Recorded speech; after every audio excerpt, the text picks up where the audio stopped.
دا د بي بي سي د پښتو خپرونه ده چې په لنډو ټکو 19 25 140 او منځنۍ ټپه 212 میټرو باندې خپرېږي.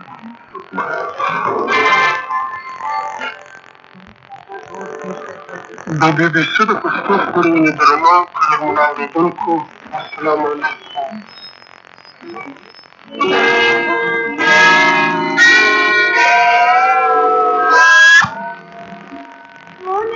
نن د جمعې مبارکه ده د 1991 کال د مې د میاشتې 19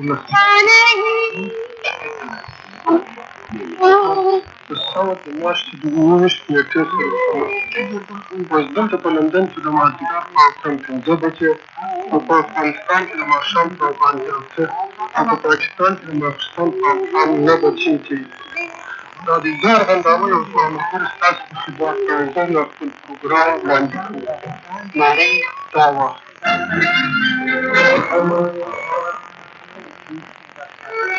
په سر کې د خبرونو لنډیز. کردانو مشر وایي چې د عراق واکمنو سره د خبرو اترو په پای کې د عراقي کردانو د حکومتي په باب زیات اختلافات د منځه ورغلي.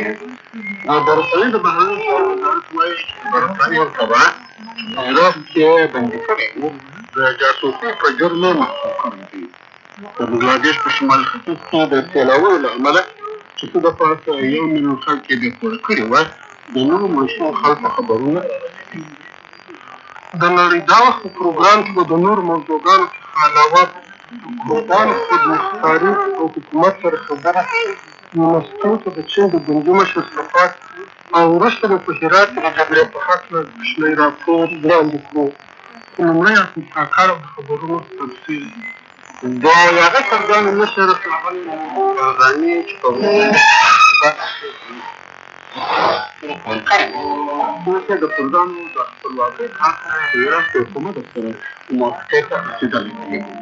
ښاغلي بارزاني وویل چې د دوی د خبرو اترو په پای کې د دوی ترمنځ زیات اعتماد پیدا شوی دی او اوس دی تیار دی چې راته کردان عراق کې خپلو کورونو ته دعوت کړي. ښاغلي بارزاني چې د کردانو ډیموکراتیک ګوند مشر دی وویل چې دوی باور لري چې حکومت به د عراق په جنوب کې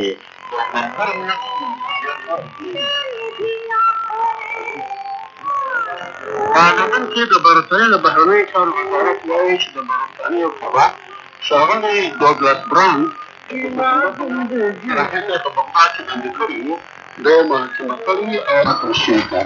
په محلي مامور ووایم چې دا دوه مړه شوي خلک دوی ښځې دي چې د رود په طغیان کې په اوبو کې ډوبې شوي دي. تر تر دې لا د 200 مړو او څه د پاسه 1 میلیون بېکوره خلکو خبر ورکړی دی. د بنګلادیش د اطلاعاتو وزیر د قوله څخه وایي چې د برسات د جاري بارانونو او د حمالې د غرونو څخه د زیاتو اوبو د رابهېدلو څخه د نورو سیلاوونو خطره اضافه شوې ده.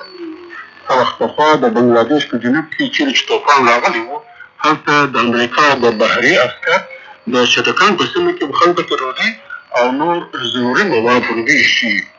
په بنګلادیش کې تر نورو سیمو و دې سیمې ته زیات تاوان رسېدلی. د سریلانکا حکومت وایي چې دوی به په لندن کې د بشر د حقوقو مقیم تنظیم یعنې امنسټي انټرنیشنل یا بندوال بخښنې تنظیم ته اجازه ورکړي چې د لومړي ځل لپاره د سریلانکا ته خپل یو هیات ورولېږي. یو خبر وایي چې د سریلانکا صدراعظم ښاغلی بنګیري بنډا ویټیټونکا په پارلمان ته ویلي دي چې حکومت به د امنسټي انټرنیشنل د هیات په پلټنو بندیزونه ونه لګوي او وایي چې هغه به په رانیو میاشت کې سریلانکا ته ورسېږي. د بشر د حقوقو تنظیم وایي چې د 1988 کال څخه راپدې خوا د سینهالي یاغانو په ضد د حکومت په کمپاین کې تخمیناً 80,000 خلک خلکو بېکوره شوي یا بېدرکه شوي او یا وژل شوي دي. په داسې حال کې چې د نیپال په نوي انتخاباتو کې د رایې شمارل دوام لري نو داسې ښکاري چې د نیپال کانګرس ګوند به په یقیني توګه مطلق اکثریت ترلاسه کړي. وروستي خبرونه څرګندوي چې د کانګرس ګوند تر اوسه 100 چوکیانې چې تر مطلق اکثریت یې 3 چوکۍ لري ګټلې دي. په نیپال کې د بي بي سي خبریال وایي چې د توافق په خلاف کمونیستانو په انتخاباتو کې پرمختګ کړی او د کانګرس لپاره به هغه یو پیاوړی مخالف ګوند ثابت شي. دا خبریال وایي چې د کمونیستانو پیاوړتیا به د حکومت د پروګرام د تطبیقولو په لار کې مشکلات تولید کړي، خو د کانګرس او کمونیستانو ترمنځ د همکارۍ امکانات بعید ښکاري. په مارچ کې د هند د جمو او کشمیر په ایالت کې د سمندر د دوه تنو تښتول شوي انجینرانو د خوشي کولو لپاره غوښتنه شوې ده. د فدرال راډیو وایي چې دوی دې دوه تنو انجینرانو د خپل یوه لیک په وسیله چې په ډیلي کې د سویډن د سفارت او ملګرو ملت ورسپارلو کې د خوشي کولو غوښتنه کړې ده. دا دوه تنه په داسې حال کې چې د برېښنا لپاره یې د اوبو په یو بند کار کاوه د کشمیر د بیرته غوښتونکو لخوا ونیول شول او دوی غوښتنه کوي چې په ایالت کې د بشر د حقوقو په شاوخوا کې نړیوالې پرېکړې منځته راشي. په ماسکو کې د یوه بنیادي ډلې یعنې ډیموکراتیک روسیې په دفتر کې یوه چاودنه شوې ده.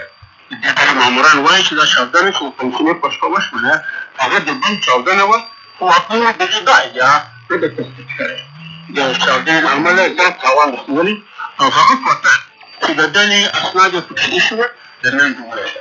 خو ډیموکراتیک روسیې وایي چې د روسیې د جمهوریت د رئیس په حیث د بوریس جانسن په ملاتړ چې په زرهاوو لاسلیکونه دې ته رسېدلي وه، هغه یې تر چاودنې څخه په مخکې د دفتر د کوټې څخه په بل ځای ته نقل کړې وه. دا تنظیم وایي چې دوی څه له پاسه یو مرغۍ لري او د بوریس جانسن ټیم ته ملاتړ کوي. د روسیې د فدراسیون د کارګرو روحي اتحادیه د جمهور رئیس ګورباچوف هغه عمل چې د شوروي کار د اقتصاد په مهمو برخو کې کاربندي منع کړې ده نه مني. د کارګرو د اتحادیې مشر ښاغلی اوګور کلاچکوف په ماسکو کې د مطبوعاتو په کنفرانس کې وویل چې د کاربندي منع کول د شوروي اتحاد محدودیت کولای او ښایي چې ناجوړي به یې نوره هم وژوره کړي. ښاغلي ګورباچوف د کاربندي د منع کولو امر په هېواد کې د سکرو د کارګرو د ډېرو محدود اقتصاد په پای کې چې د سکرو د کانونو کنټرول یې د مرکزي حکومت څخه د روسیې په لاس وسپارل او په دې شرط د کارګرو پای ته ورسوله ورښکاري دی. خبرونه پای ته ورسېدل. اوس هم د نړیداغ پروګرام او دا هم زموږ د پروګرام لومړی موضوع. د کردي هیات مشر چې د خودمختارۍ په هکله د عراق په حکومت سره په خبرو بوخت وایي چې د ډېرو مهمو موضوعګانو په هکله موافقې ته رسېدلي دي او اشاره کوي چې نن او یا سبا ورځ به په یو مطبوعاتي کنفرانس کې برخه واخلي. د کردانو د ډیموکراتیک ګوند مشر مسعود بارزاني BBC ته وویل چې هغه ډاډه ده چې عراق به د ملګرو ملتونو سره لوظنامه لاسلیک او د هېواد په شمال کې به د کردانو امنیت تضمین کړل شي. دا هم د نورو معلوماتو سره یو دی د بغداد څخه زموږ د ډیپلوماتیک خبریال مارک براین راپور. ښاغلی بارزاني او د هغه ټیم د دوه اونیو زیاتره برخه د کردانو د کورنۍ زیاتې خودمختارۍ د ترلاسه کولو په موافقه باندې تېره کړې ده. دا پرېکړه به کردانو ته وتوانوي چې د عراق شمال ته ستانه شي. مارک براین وایي نن سهار ښاغلي بارزاني راته وویل که څه هم دوی د عراق حکومت سره د ټولو موضوعګانو په سر موافقې ته نه دي رسېدلي، خو زیاته کړې ده چې مشکلې موضوعګانې حل شوي دي. د مثال په توګه په کردانو شویو سیمو کې د چارو عادي حالت ته راګرځېدل. د کردانو د مشر ویلي دي څومره چې موږ له دغو خبرو نه توقع درلودله له هغو څخه زیات باور حاصل شوی ده. نو په دې اساس اوس نوموړي ویلي دي چمتو دی چې په خپلو کم او زیاتو 2 میلیونو پلویانو باندې ترکیې او ایران ته د صدام حسین د قواوو د ویرې نه تښتېدلي دي عراق ته د دوباره ستنېدو په منظور ورباندې غږ وکړي.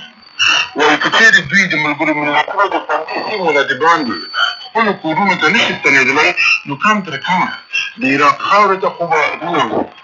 مارک براین په خپل راپور کې زیاتوي چې ښاغلی بارزاني د عراق حکومت سره د خپلو موافقو په اړوند د تفصیل ورکولو نه ډډه کړې ده او ویلي دي چې دی باید ځینې مسایل نن او هم سبا ته د خپل خبري کنفرانس لپاره پرېږدي. راپور زیاتوي چې د کردانو ټول مشر په خپلو خبرو کې یوې ډېرې مهمې موضوع ته اشاره نه ده کړې چې ښايي عراق به په خپل دریځ کې بدلون راولي او د کردانو د خوندي ساتلو په غرض به نړیوال تضمین ته غاړه کېږدي. زموږ خبریال زیاتوي چې ښاغلي بارزاني زیات ډاډه ښکارېده چې عراق به د ملګرو ملتونو د امنیتي ځواک خبره ومني. نورې خبره لومړی د برټانیې له طرفه وړاندې شوې ده او شاید اوس عراق موافقه وکړي چې د ملګرو ملتونو پولیسي ځواک کولی شي چې په سپکو وسلو باندې خندا عراق د حکومت لخوا دا موافقه به د کردانو د خوندي ساتنې په غرض د نړیوال تضمین یوه برخه پوره کړي. کردان وایي چې دوی صدام حسین سره د هرې موافقې د لاسلیک په غرض نړیوال تضمین ته ضرورت لري، اما برعکس بارزاني ویلي دي چې له موافقې نه باور او ډاډ ډېر مهم ده. له بل پلوه د کرکوک د ښار د شاوخوا د تېرو عایداتو په سر خبرو ممکن پرمختګ کړی وي. کردان مشران وایي د دې پر ځای چې د عراق د حکومت نه د کرکوک د ښار د شاوخوا د تیلو د عایداتو د یوې برخې غوښتنه کېږي، ولې د هغې پر ځای د عراق نه غوښتنه نه کوي چې دوی ته د ټول عراق په عایداتو کې عادلانه برخه ورکړي. دا د بغداد څخه د مارک براند راپور. اوس هم د چین او شوروي اړیکې. جان زیمین د چین د کمونیست ګوند لومړی مشر دی چې د ماوسېتونګ څخه راوروسته د مسکو څخه لیدنه کتنه کوي. د لندن پوهنتون د اقتصاد فاکولټي استاد مایکل یاهو دا کتنه کوي چې آیا دا سفر به محتوا ولري او که به یوازې د سمبول او نمونې شکل ولري. لکه د صدراعظم لیپین په شان چې تېر کال یې مسکو ته سفر کړی و، جان زیمین هم په 1950 کلونو کې په شوروي اتحاد کې انجینري لوستلې وه. نوموړی هم د چینایي مشرانو د هغه نسل استازی دی چې د شوروي له رواجي سیستم سره ځان خوښه احساسوي. په دې برسېره څنګه چې د شوروي مشر ګورباچوف چینایي مشران په پیکین کې د وژنې او د اصلاحاتو په مقابل کې د خنډونو له کبله کړوي، په خپل وار چینایان هم په ګورباچوف باندې په ختیځ اروپا کې د کمونیزم د نسکورېدو په اچوي، نو د دوی ترمنځ اړیکې به نږدې نه وي. د دې خبرې لپاره چې آیا څه عواملو د دواړو خواوو مشران په ظاهر کې یو له بله سره یو ځای کړي دي، دوه امکانات لیدل کېږي. لومړی دا چې دواړه خواوې تر خپل منځ د ښه ګاونډیتوب لرلو سره تمایل لري، او دویم غواړي چې په نړیوال ډګر کې درزونه ټینګ شي. چینایي مشران فکر کوي چې امکان لري شوروي اتحاد به لا نور هم تجزیه شي، له دې کبله هغوی له ټولو خبرو سره بیا هم د ګورباچوف ملاتړ کوي. چینایي مشران لکه د شوروي د مشرتابه په شان د دواړو هېوادونو ترمنځ د پولو په رسمي کونه کې ګټې ویني، او لیدل کېږي چې ممکن د دواړو خواوو ترمنځ د باور زیاتونې، وژنو کمولو، اقتصادي او پوځي برخو کې هم تړونونه لاسلیک کړي. د شوروي او چین ترمنځ د نږدې اړیکو ښکارندوی د دواړو هېوادونو ترمنځ د لوړ رتبه هیاتونو تګ راتګ دی چې د هغوی په منځ کې پیکین ته د شوروي د دفاع وزیر هم شامل دی. د داسې څو راتلو په نتیجه کې په دې برسېره چې د دوه هېوادونو ترمنځ د ښه ګاونډیتوب اړیکونه ګټه رسوي، په نړیوال ډګر کې هم د هغوی د دریځ له لوړوالي سره مرسته کوي. د مثال په توګه په مشخصه توګه امریکې ته وایي چې چین او شوروي په ګډه کولی شي چې د امریکا د ځواک په مخه کې ودرېږي، خو دې برخه کې ستونزه دا ده چې د دواړو هېوادونه له یو بل څخه زیات امریکې ته اړ دي. د جان زیمین له تګ څخه دمخه شوروي مبصرینو هڅه وکړه دا په ډاګه کړي چې شوروي ته د هغه سفر به له امریکا سره په اړیکو کې ستونزې رامنځته نه کړي. که څومره هم په چینایي مشرانو ښه ونه لګېږي، حقیقت دا دی چې د شوروي د اصلي کولو لپاره هغه هېواد امریکې ته ډېر ضرورت لري. له دې کبله د جان زیمین ګورباچوف کتنه په یوه لږه اندازه ګټوره ده، او ممکن د هغوی د زیاتېدو په اهمیت پر ځای د دواړو لویو کمونیستي ځواکونو د ناتوانۍ ښکارندوی وي. دا د چین او شوروي اړیکو ته کتنه اوس هم د افغانستان په لور. د کابل حکومت د ثور د میاشتې په 14 نېټه په هرات ولایت کې پر زنده جان یوه لویه حمله کړې، او په دې حمله کې د الوتکو او ټانکونو څخه کار واخیستل شو. د هغه ولایت عمومي قومندان اسماعیل خان په ایران کې خپل نماینده ته یو راډیوي پیغام لېږلی او ورته ویل شوي دي چې حکومت په یوه سلسله غیر انساني اعمالو لاس پورې کړی دی، او ورکې بې شماره ماشومان او بېګناه خلک ووژل شوه.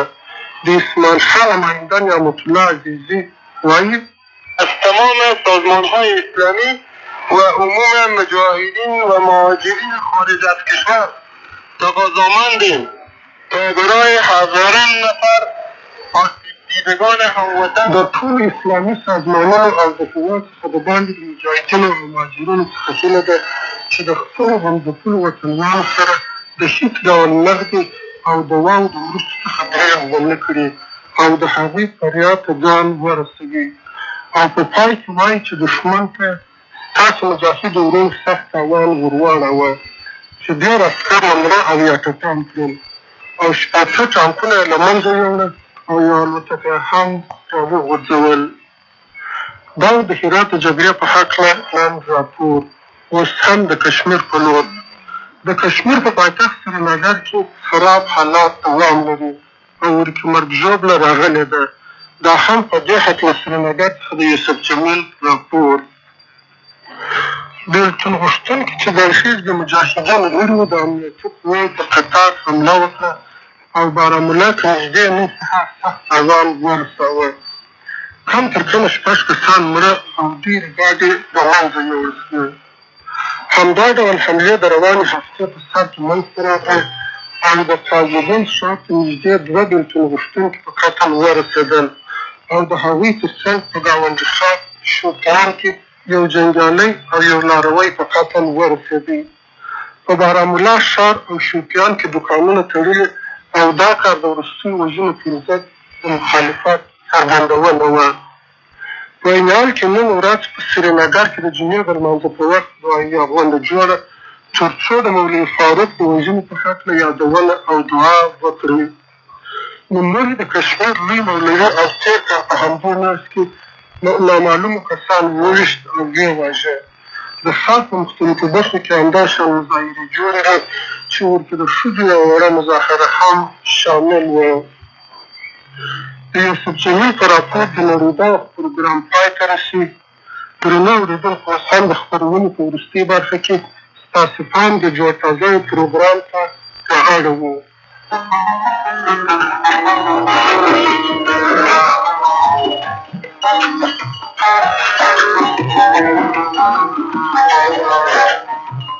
جوړ تازه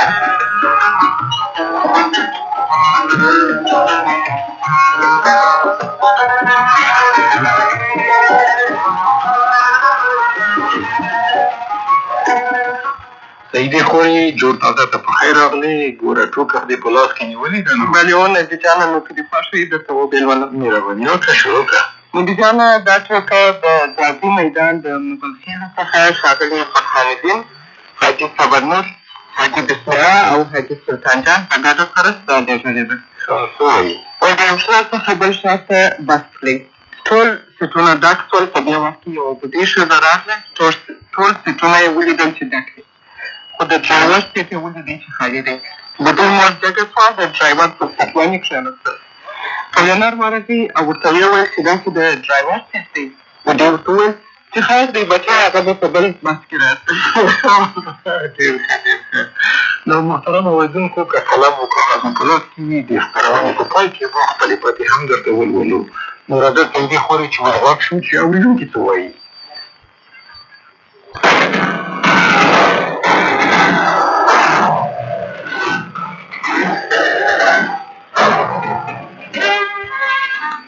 وبخئ چې زموږ غلط سیګنال یې درته کېښود. په هر حال اورېدونکو خو ډېر لیکونه رالېږلي دي، شروع به ورباندې وکړو. د عربي اماراتو ابودابي نه حضرت علي خوان، خمون، نور ماشوم نبي جانه ولې ژبه دې ولې خرابه نه خورې هغه به درته لولم. او لیکي چې غمګین سفیدین په خپل لیک کې داسې وایي. موږ دا ته پوښتنه کوو چې ولې غربیانو د افغانستان د مجاهدینو سره مرسته کمه کړه، سره له دې چې روس په خپل ملک کې د زیاتو مالي ستونزو سره مخامخ دي او بیا هم د افغانستان خلقي حکومت سره زیاتې مرستې کوي.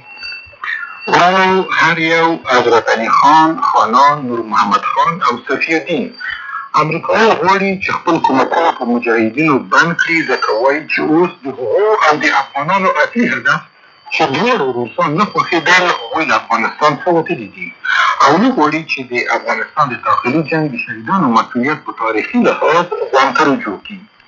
سعودي او د خلیج عربو ملکو خپله مرسته په بنیادګرو ډوله باندې بنده کړې چې هغوی ورسره د خلیج په جنګ کې وایي چې جفا کړې ده، ځکه د هغو په مقابل کې راپاڅېدل. د بلې خوا روسان وایي چې که په افغانستان کې یو افراطي حکومت واک ته راشي، نو دا جنجال به هغوی بیا مرکزي اسیا ته نقل کړي. پس نه غواړي چې داسې حکومت په کابل کې ټینګ شي، او ځکه هم برسېره په خپلو اقتصادي نیمګړتیاوو له کابل سره خپل کومک ته دوام ورکوي. په دې بل کې قاضي خان افغان د پاکستان حیدرآباد ته داسې نظر وړاندې کوي. ډاکټر نجیب وایي چې د ده د ګوند ټول غړي مسلمانان دي او د ده د حکومت سره جهاد نه دی روان. خو افغان ولس ته به دا یاد وي چې دا هم هغه ګوند دی چې د ترکي د انقلاب په وخت کې د افغانستان په پارلمنټ کې په لینن باندې درود و سلام یېږي. د سلطنت عمان ولایت بریمینه محمد علي ملي خیل خوستوال د خوست په باب داسې پوښتنه کوي. اوس چې خوست آزاد شو، نو د خیریه مؤسسو د کاریزونو او بندونو په باره کې څه پروګرام شته که نه؟ او خلک به د تګ په باره کې څه نظر ولري؟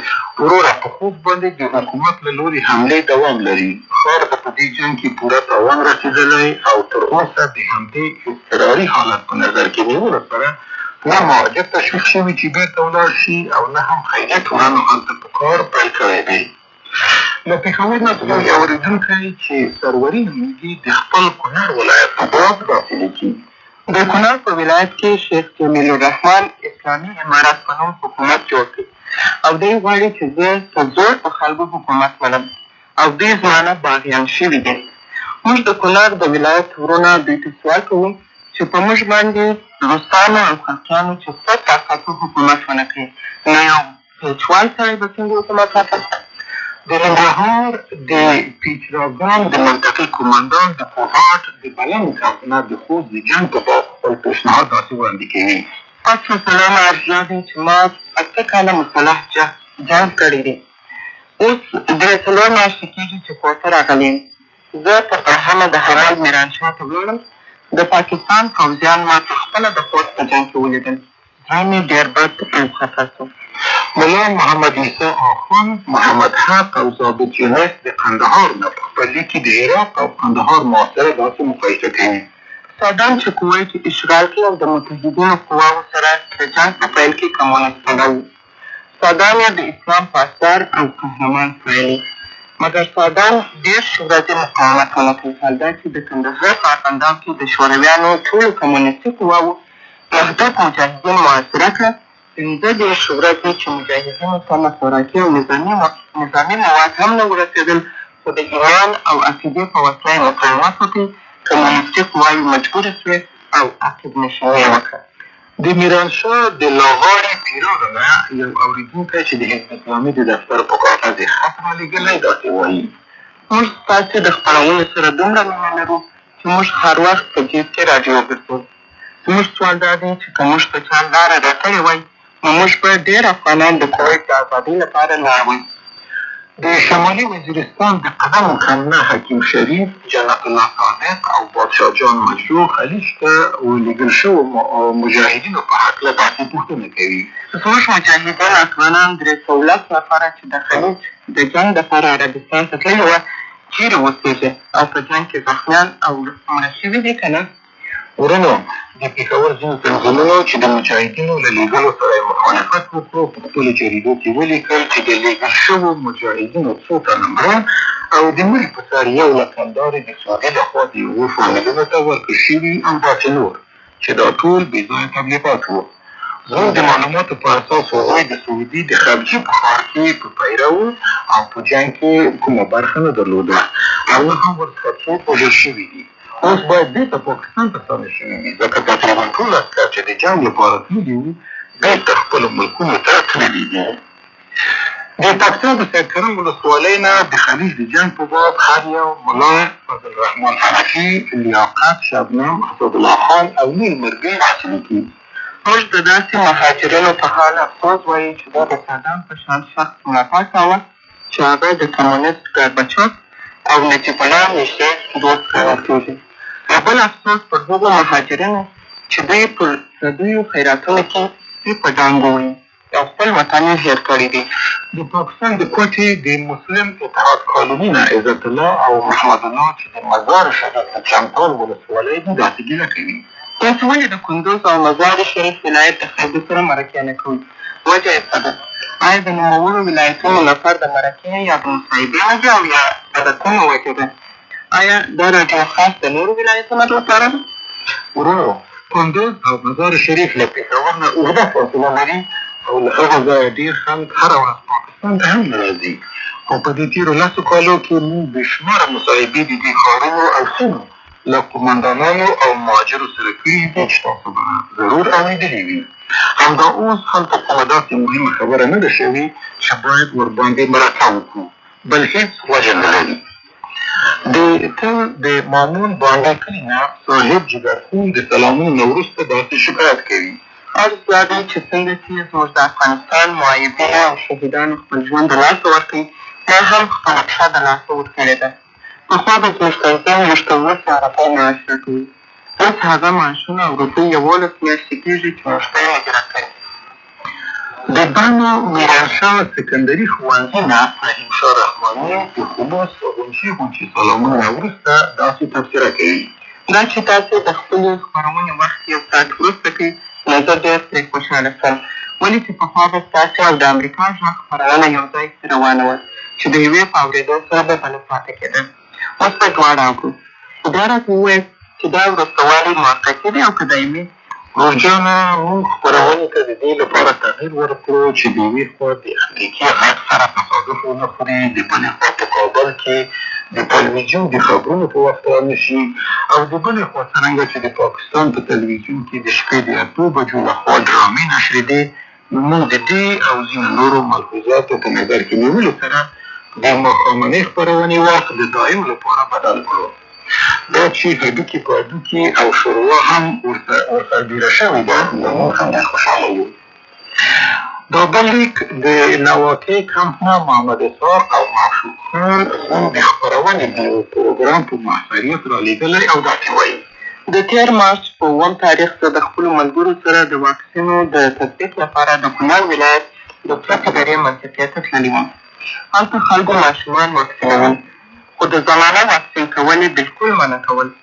بله ورځ زه د هیجا منطقې د مشرانو سره ناست وم چې د بي بي سي په راډیو کې د تیتانوس میکروب د نقصاناتو په باره کې پوره راپورټ ورکړي او د تیتانوس واکسین کول مو ډېر فایدهمند او ګټور بیان کړ. موږ او د منطقې ټول خلک ډېر خوشحاله شو او په هغه ورځ تقریبا 300 زنانه واکسین کولو ته حاضرې شوې. ګرانو ډاکټرانو، موږ د ماشومانو په صحت، د معاینونو په خطرونو، ملاریا او حفظالصحې باندې یو لړ معلوماتونه درته وړاندې کړي دي چې خدای دې وکړي هغه هم د ټولو د زړونو په غوږو اورېدل شوي وي. دا بل لیک د عمر فاروق د لیسې د 12 ټولګي زده کوونکي اجمل مومن د خپل وطن د تاریخي افتخارونو په فکر کې لوېدلی او ورباندې داسې لیکي: موږ د پښتو ژبې 400 کتابونه په برېټانیا کې په برټش موزیم کې پراته دي او همدا کتابونه دي چې په دې کې زموږ د پښتنو اصلي تاریخ او کلتور او د پښتو ادب اصلي تاریخچه پرته ده. همدا کتابونه دي چې زموږ ژبه پرې ژوندي کېږي او همدا کتابونه دي چې موږ ته راښیي چې پښتانه د څه وخت څخه پښتو لیکي. موږ خو فعلا داسې وایو او ثبوت لرو چې پښتو دود د 1909 هجري قمري څخه امیر کروړ شروع کړی دی، مګر د بل پلوه جاپان په یو موزیم کې د پښتو 8000 کاله مخکې لیکل شوی کتاب موندل شوی. نو موږ تاسو څخه هیله کوو چې په دې برخه کې موږ ته پوره معلومات راکړئ چې ولې انګریزان موږ ته زموږ خپل کتابونه نه راکوي یا ولې دومره موده یې د ځان سره ساتلي دي. ګرانه اجمل خانه، هغه کتابونه چې په برټش موزیم او یا نورو ځایو کې دي د هغو کاپیګانې په یو یا بل ډول په پښتو نشر شوي دي او موندل یې ګران کار نه دی. د پښتو د دې زړې نسخې په باب چې د جاپان په کوم موزیم کې ده موږ ورڅخه خبر نه یو. که نور تفصیل یې راولېږي نو ډېر به خوشحاله شو. راغلو د برټش موزیم د موادو په باب چې هغه د چا دي، هغه البته برټش موزیم خپل ګڼي، ځکه هغوی په خپل وخت کې یا په پیسو اخیستي دي او یا هم ورته په وصیت کې د نورو لخوا پرېښودل شوي دي. دا چې هغو دا حق درلود چې دا د پښتو او نورو ژبو مواد دلته راټوکي او کنه هغه جلا موضوع ده. او دا وروستی لیک هم د چاغې دالبندي نه په بلوچستان کې یو چا رالیږلی او داسې شروع کېږي. आप लोगों का प्रोग्राम सुनाकर पसंद आइए और आप लोगों के देख सवाल का जवाब